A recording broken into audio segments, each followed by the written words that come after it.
അമ്മ. ആ മോളെ ശാലിനി, എടി നിങ്ങൾ ഇവിടുന്ന് പുറപ്പെട്ടപ്പോ മുതൽ ഞാൻ നിങ്ങളെ വിളിക്കാൻ ശ്രമിക്കുക. എന്താ അമ്മ? എന്തു പറ്റി? നിന്റെ കൂടെ ശിവനുണ്ടോ?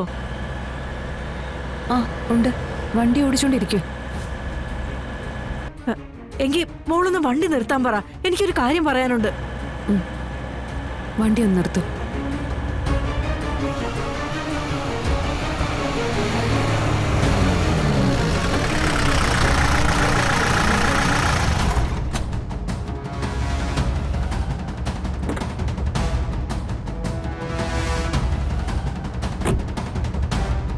ആ ഇനി പറയാമേ, എന്താ അമ്മയ്ക്ക് പറയാനുള്ള? മോളെ, നിങ്ങൾ പോകുന്ന കാര്യം അറിഞ്ഞപ്പോ ഞാൻ നമ്മുടെ ജോത്സ്യന്റെ അടുത്ത് പോയിട്ടുണ്ടായിരുന്നു. അദ്ദേഹം പറഞ്ഞത് ഇപ്പൊ ആ ചിതാഭസ്മം പാപനാശിനിയിൽ ഒഴുക്കരുതെന്നാ. ഒഴുക്കണ്ടെന്നോ? അതെന്താ അങ്ങനെ? വിഷ്ണുവിന്റെ ജീവനോടുള്ള ഹൃദയം വെച്ചോണ്ട് ശിവന്റെ സാന്നിധ്യത്തിൽ ഈ കർമ്മം ചെയ്താൽ അനിഷ്ടങ്ങൾ ഉണ്ടാകുമെന്ന് എങ്ങനെയാ ശാലിനിയോട് പറയുക? വിഷ്ണുവിന്റെ ഹൃദയമാണ് ശിവന്റെ ശരീരത്തിൽ ഇരിക്കുന്നതെന്ന് പറയാനും പറ്റില്ലല്ലോ ദൈവമേ. എന്താ അമ്മേ, എന്ത് ദോഷം ഉണ്ടാവുന്ന പറഞ്ഞേ? അതൊക്കെ ഇവിടെ വന്നിട്ട് പറയാം. നിങ്ങളിപ്പോ അതൊന്നും ചെയ്യാതെ എത്രയും പെട്ടെന്ന് ആ ചിതാഭസ്മം കൊണ്ടിങ്ങി തിരിച്ചു പോര്. ഇതിപ്പം ഇത്രയും വരെ വന്നിട്ട് ആ കർമ്മം നടത്താതെ എങ്ങനെയാ പോരുന്നേ? എടി, ഇത് അപകടമാണ്, ഞാൻ പറയുന്ന നീ ഒന്ന് കേക്ക്.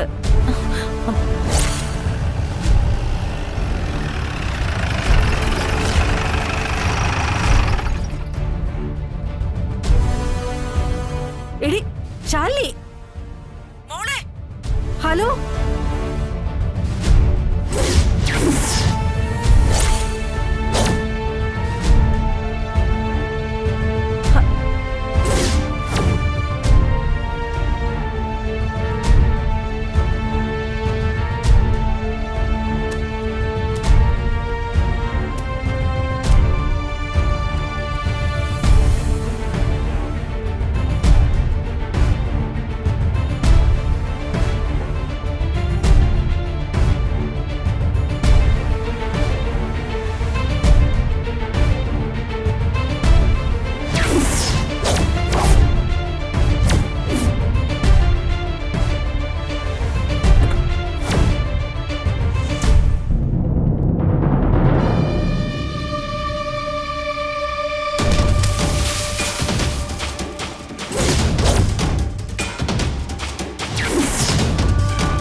നീ എങ്ങനെ ഞങ്ങളെ തല്ലിട്ട് ഇവിടുന്ന് ആളായി പോകണ്ട.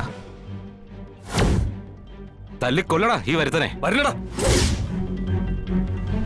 അരുത്.